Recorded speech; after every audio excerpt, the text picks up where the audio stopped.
Cette vidéo est la seconde partie de mon étude des techniques de négociation dans le film Night Call.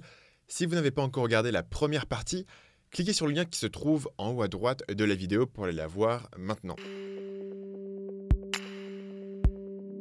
La semaine dernière, on a suivi Lou Bloom pendant qu'il découvrait les techniques de base de la négociation, c'est-à-dire la technique numéro 1, ne prenez rien personnellement. Numéro 2, identifiez les motivations. Et technique numéro 3, identifiez les alternatives. On avait aussi identifié un problème majeur dans toute négociation, et ce problème, c'est le contrôle de l'information. L'idée, c'est que plus vous avez d'informations sur votre interlocuteur, ses motivations et surtout ses alternatives, c'est-à-dire les autres personnes avec qui il pourrait négocier en dehors de vous, eh bien plus vous allez pouvoir créer une position favorable dans la négociation. A l'inverse, si vous ne connaissez pas les alternatives de votre interlocuteur, il peut vous convaincre d'accepter un accord et de faire des concessions supérieures à ce que vous auriez fait autrement. Par exemple en vous disant qu'il a des offres concurrentes, une information que vous n'avez aucun moyen de vérifier. C'est pour ça que n'importe quel négociateur un minimum expérimenté sera très stratégique dans les informations qu'il va vous révéler ou non, et aussi dans les questions qu'il va vous poser afin de découvrir vos alternatives. Pour cette raison, une négociation mélange l'aspect persuasion à quelque chose qui s'apparente plus à du poker, parce que vous essayez de déterminer quelles sont les cartes que l'autre personne a dans les mains, quelles informations est-ce que vos actions révèlent sur vos propres cartes, et puis vous essayez grosso modo de savoir qui c'est quoi et qui essaye de bluffer qui. Le meilleur exemple est cette scène qui a lieu dans un restaurant entre le personnage principal Lou et la directrice des programmes d'information d'une chaîne locale, Nina. You're from Philadelphia, Pennsylvania. How do you know that? It's online. Everything about you's online. Well, not everything, but definitely a lot. I've watched all the videos from when you were a reporter. C'est la première scène où Lou va avoir un vrai avantage sur son interlocuteur. Et d'où vient cet avantage? De sa préparation. Lou a étudié son interlocuteur, sa situation, ses motivations et surtout ses alternatives. C'est la technique numéro 4. Venez préparer. C'est quelque chose que la plupart d'entre nous négligent, mais la réalité c'est que bien souvent, une négociation va être perdue ou gagnée avant même d'avoir commencé. Dans le livre Getting to Yes, par exemple, les auteurs expliquent que toute négociation a 3 phases. Numéro 1, l'analyse, où vous allez collecter des informations sur votre interlocuteur. Numéro 2, la planification. Vous allez formuler un plan d'attaque, décider ce que vous allez proposer et quelles informations vous allez révéler et quelles informations est-ce que vous allez garder pour vous. Et troisièmement, on a bien sûr la négociation en elle-même. Cela signifie que la discussion n'est que la partie émergente de l'iceberg. Toutes ces scènes cool que vous voyez à l'écran ne sont qu'en fait qu'une petite partie du travail du négociateur. Car en règle générale, si vous êtes préparé pour une négociation mais que votre interlocuteur ne l'est pas, vous pouvez totalement dominer l'interaction. Voilà à quoi ça ressemble dans la scène du restaurant. I don't think it's any secret that I've single-handedly raised the unit price of your ratings book. Our ratings book price? Whoa. I'm a very fast learner. On voit ici que Nina était un désavantage sur 2 niveaux. D'abord, Lou a acquis des informations précises sur la situation financière de la chaîne. En particulier, il a réalisé que les vidéos qu'il fournit permettent de monter l'audience de la chaîne et donc de monter les bénéfices. Le second problème de Nina, c'est que autant Lou a beaucoup d'informations, autant elle en dispose très peu sur Lou. Elle l'a mal jugé, elle ne comprend pas sa situation, au point qu'elle est prise de court qu'il connaisse ce type d'informations. À ce stade, la négociation est déjà perdue pour Nina, puisqu'on a découvert que Lou savait beaucoup de choses sur elle et sur sa situation, tandis qu'elle ne sait rien sur lui. I recently learned, for instance, that most Americans watch local news to stay informed. I also learned that the average half hour of Los Angeles television news packs all of its local government coverage, including law enforcement, budget, transportation, education, and immigration, into 22 seconds. Et ici, Lou démontre la seconde raison d'être préparé, qui est la technique numéro 5, contrôler le cadre. L'idée de cadre est que l'être humain interprète les informations qui lui sont données selon un certain contexte plus large. En manipulant le contexte, vous pouvez changer la façon dont les informations sont perçues et donc comment votre interlocuteur va réagir. C'est un concept que j'ai traité plus en détail dans une autre vidéo sur Tyrion Lannister de Game of Thrones. Je vous ai mis le lien en haut à droite de la vidéo si vous voulez aller voir. Si on en revient à Night Call, quel est le cadre qui est créé dans cette conversation-là? Lou va citer tout un tas de chiffres qui sont en soi inutiles, si ce n'est pour modifier le cadre. Et le cadre qui est fixé ici par Lou, c'est le suivant. Je suis extrêmement bien préparé, je comprends votre business, je connais ma valeur et vous ne pouvez rien me cacher. Local crime stories, however, not only usually led the news, but filled 14 times the broadcast, averaging 5 minutes and 7 seconds. KWLA relies heavily on such stories. With Los Angeles crime rates going down, I think that makes items like mine particularly valuable, like rare animals. Lou insiste ici sur l'idée de rareté, ce qui revient bien sûr au concept d'alternative. Si ces histoires sont rares et que la chaîne ne peut pas les remplacer par une alternative, alors le produit qui est fourni par Lou devient d'autant plus précieux. Surtout que Lou a également découvert que Nina approche d'une échéance cruciale pour la chaîne. I can only imagine that your needs will increase during next month's rating sweeps period. C'est une échéance qui est également importante pour sa carrière. On the Vampire Shift of the lowest rated station in Los Angeles. We have what could be considered an almost exclusive relationship. There are many other places I could go. Encore une fois, on voit que le fait que Lou contrôle l'information lui permet de contrôler l'ensemble du contexte et le déroulement de cette négociation. Le cadre qui est mis en place, c'est que Lou a des alternatives, mais pas Nina. I happen to know that you haven't stayed at one station for longer than 2 years at a time, and you're coming up on 2 years soon. I can imagine that your contract is for that length of time, and that next month's ratings directly affect that. Bref, vous comprenez l'idée.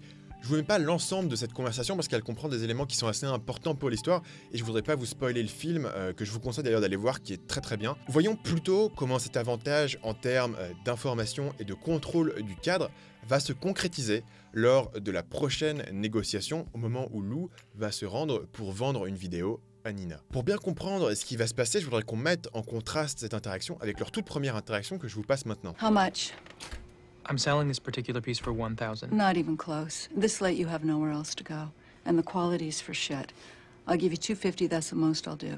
À l'époque, Lou avait dû accepter le prix proposé par Nina pour deux raisons. D'abord, son produit n'était pas idéal, et deuxièmement, il n'avait aucune alternative. Maintenant, les choses vont être très différentes, parce que Lou a acquis un scoop qui est très désirable, et il sait que Nina n'a aucune alternative pour le remplacer. I could have had someone out there by now. Why didn't you call it in? To increase your need and improve my bargaining position. Et donc voici la nouvelle négociation, qui est un peu le chef-d'œuvre et l'accomplissement de tout ce que Lou a appris tout au long de ce film. How much? 100,000. How much? 50,000.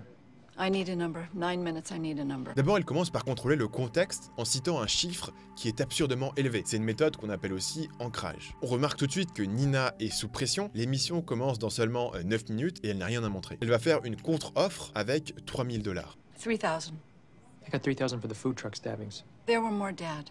Those were poor Mexican people in a roach coach. 2 of them were illegals. These are 3 wealthy white people shot and killed in their mansion, including a suburban housewife shotgunned in her bed. I know you, Nina. I know your interest and excitement in this product is greater than the amount you're offering. Cet échange illustre tout ce dont on a parlé jusqu'ici dans les deux vidéos. Lou est détaché par rapport à cette négociation. Il est parfaitement au courant des besoins de Nina, il sait qu'elle n'a rien d'autre à montrer sans lui et que son job est en danger si les audiences ne sont pas à la hauteur. Bref, tous les avantages sont du côté de Lou. 5,000. 30,000. 7,000. 25,000. 8,000. 15,000. 9,000. 15,000. 10,000. 15,000. Give me a serious number. 15,000. Can't do it, never happened. There's a matter of precedent. 10's my last best offer. Ici, on a une scène classique qui est celle qu'on voit dans tous les films de négociation. Chacun donne un chiffre et ils vont réduire et monter au fur et à mesure pour arriver à un milieu. Mais Lou va décider de s'arrêter à un point et ce point, c'est $15,000. Pourquoi? La réponse, c'est que Lou sait exactement quel est le prix maximum que Nina peut payer. Il a fait ses recherches et il a fait ses calculs. Et donc il avait décidé, avant même de rentrer dans la salle, de demander $15,000. Et dans ce contexte-là, on peut voir que son offre de $100,000 était simplement une façon d'ancrer le prix et de rendre son offre finale de $15,000 un petit peu moins absurde en comparaison. Maintenant, savoir que Nina peut en théorie payer jusqu'à $15,000 pour ce segment ne veut pas dire qu'elle le fera. Elle ne le fera uniquement si elle n'a pas d'autre choix. Okay. Really?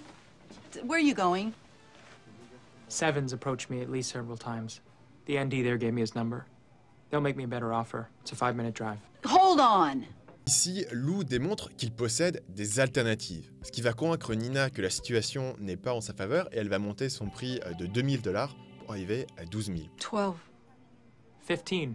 I can't spend a month's budget on a single story. À ce stade, Nina est sous pression, car $12,000 est vraiment le maximum qu'elle peut payer pour une seule vidéo. Alors que doit faire Lou? Doit-il renoncer à son objectif de $15,000 et accepter les 12,000? Au final, ça serait déjà un bon résultat, surtout quand on sait que l'offre initiale de Nina était de seulement 2,000. Mais Lou a encore un tour dans sa manche, et c'est notre technique numéro 6, inventer des options. Au lieu de simplement négocier sur le prix, Lou va commencer à ajouter des options annexes qui vont permettre de rendre son offre plus attractive et de faire monter le prix à $15,000. What if the story's not over?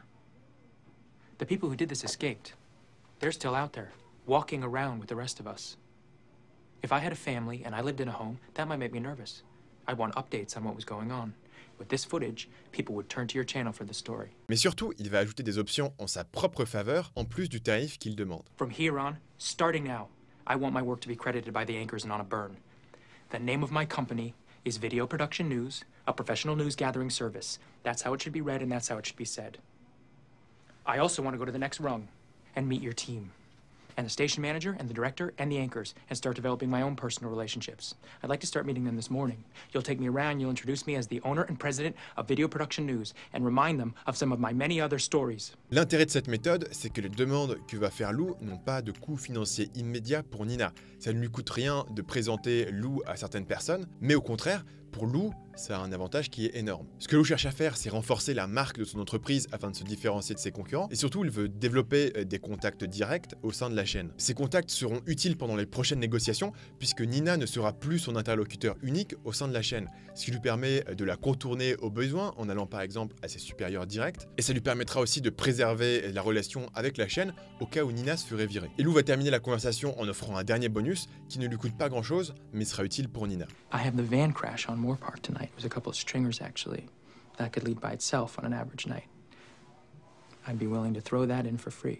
Cette sixième technique qui consiste à inventer des options est très utile si vous voulez avoir des négociations qui soient gagnant-gagnant. Parce que cette technique est la principale façon de créer de la valeur dans une négociation. L'idée, c'est que si vous négociez uniquement sur le prix, pour qu'une personne gagne, une autre doit perdre. Mais au contraire, si vous êtes créatif dans vos propositions, vous pouvez trouver une idée qui apporte beaucoup de valeur à une personne sans coûter grand-chose à l'autre. Très concrètement, c'est comme ça que vous allez pouvoir créer de la valeur. Comme Nightcall n'a pas vraiment de bon exemple de négociation gagnant-gagnant, je vais vous donner un exemple qui vient de mon propre business. Quand j'ai commencé à faire des vidéos sur YouTube, je les postais également sur le site Webmarketing.com. C'est un accord typique gagnant-gagnant, puisque le site Webmarketing.com, il gagnait du contenu de qualité qui leur permettait de fidéliser et de retenir leur audience. Et moi, de mon côté, je gagne des vues sur mes vidéos, ce qui me permettait d'enclencher la machine sur YouTube. Dans ce cas-là, chaque partie a donné à l'autre quelque chose qui ne mange pas de pain comme on dit, mais c'est une chose qui a beaucoup de valeur pour l'autre partie. Ce type de négociation est très fréquente quand vous débutez et que vous avez plein de temps et d'énergie à investir, mais peu d'audience et peu d'effet de levier. En particulier si vous pouvez vous connecter avec un entrepreneur qui a une audience établie,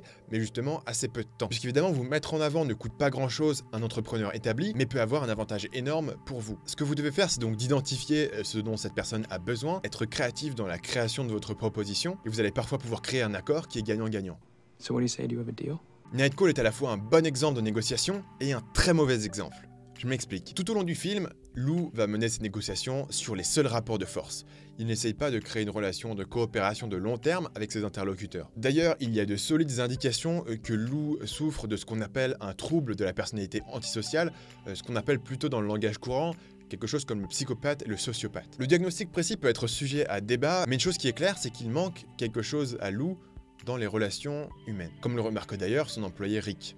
Yo, that's what you never understood, man. It's been the problem the whole time. You gotta bring people in, Lou, seriously. You gotta talk to them like they're fucking human beings.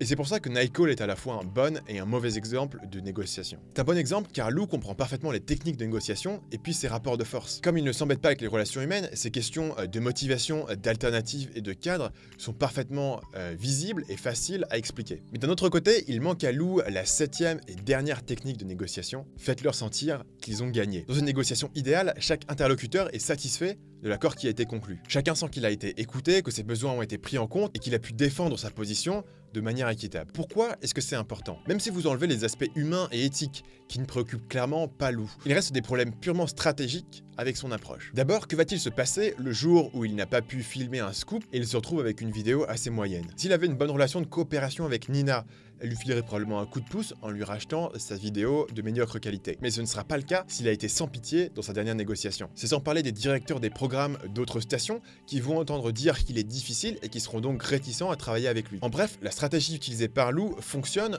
tant que les rapports de force lui sont favorables. Mais en l'absence de cette septième technique cruciale, Nina va se débarrasser de lui à la première opportunité. C'est pour ça que dans le monde du business, il est souvent judicieux de faire des concessions de court terme afin de préserver la relation de long terme. C'est une idée qui est étudiée entre autres dans ce qu'on appelle la théorie des jeux, qui nous explique que si vous jouez un jeu une seule fois, vous avez intérêt à tricher et à arnaquer l'autre personne. Mais si vous allez jouer le jeu encore et encore et encore, vous avez tout intérêt à coopérer pour créer le maximum de valeur sur le long terme. C'est pour ça que même si les rapports de force sont en votre faveur, il est souvent optimal de permettre à votre interlocuteur d'être satisfait avec l'accord qui a été négocié. Comme je l'ai dit, il n'y a pas vraiment de bon exemple de cette technique-là dans Nightcall. Je vais donc arrêter cette vidéo ici. Et puis, si cette vidéo vous plaît, je ferai une future vidéo de négociation où le personnage principal ne sera pas un psychopathe. Alors si vous avez aimé cette vidéo, eh bien laissez-moi un like et un commentaire pour me le dire, puis partagez la vidéo avec un ami qui s'intéresse à ce genre de sujet.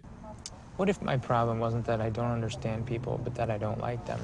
Si vous n'êtes pas encore abonné à cette chaîne, faites-le maintenant en cliquant sur le bouton qui se trouve ici. Et si vous avez un site web et que vous voulez vendre plus efficacement, j'ai créé une formation vidéo qui rassemble mes meilleures techniques pour rendre votre site web plus persuasif. Cliquez maintenant sur le bouton en dessous de moi pour découvrir la formation. C'est 100% gratuit et je vous demande même pas de me laisser votre adresse email.